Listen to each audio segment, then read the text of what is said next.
ಬಂದ ಕತೆ ಒಂದು ವನ ಪ್ರದೇಶ. ಅಲ್ಲೊಂದು ದೊಡ್ಡ ಆಲದ ಮರ. ಆ ಮರದಲ್ಲಿ ಗೂಡು ಕಟ್ಟಿಕೊಂಡು ಕಾಗೆ ದಂಪತಿಗಳು ವಾಸವಾಗಿದ್ದವು. ಆ ಮರದ ಬುಡದಲ್ಲಿ ಒಂದು ಹುತ್ತವಿತ್ತು.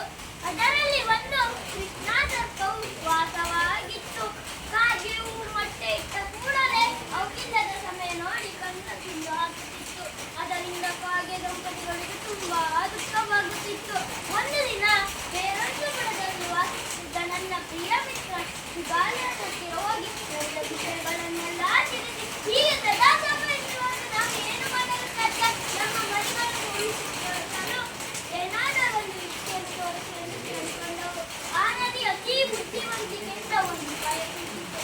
ಯಾರಾದರೋ ರಾಜರೋ ಧನಿಕರೋ ಇರುವರಿಂದ ಅವರ ಬಂಗಾರದ ಒಡವೆಗಳನ್ನು ಬಾಯಿದಿಂದ ಕಟ್ಟಿಕೊಂಡು ಹಾಕು. ನೋಡಿ ನಂತರದ ಕಥೆ ಎಂದಿತು.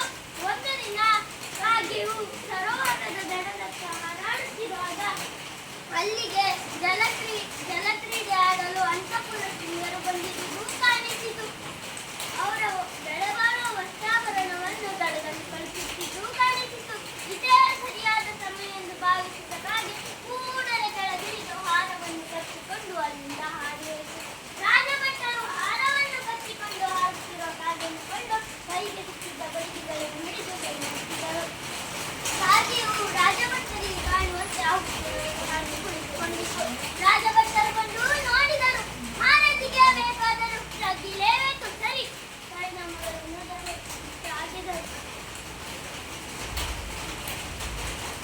ಹೊರಬಂದ ಸರ್ಪವನ್ನು ಕೊಂಡು ಹಾರವನ್ನು ಎತ್ತಿಕೊಂಡು ಅಲ್ಲಿಂದ ಹಿಂತಿರುಗಿದರು. ಅಂದಿನಿಂದ ಕಾಗೆ ದಂಪತಿಗಳು ನಮ್ಮ ಸಮಸ್ಯೆ ದೂರ ಹೋಯಿತೆಂದು ಸುಖವಾಗಿದ್ದವು. ಇದರ ಅರ್ಥವೇನೆಂದರೆ ಯುಕ್ತಿ ಹೊಂದಿದ್ದರೆ ನಾವು ಯಾವ ಪ್ರವೇಶಕ್ಕೂ ಸೋಲೋದಿಲ್ಲ.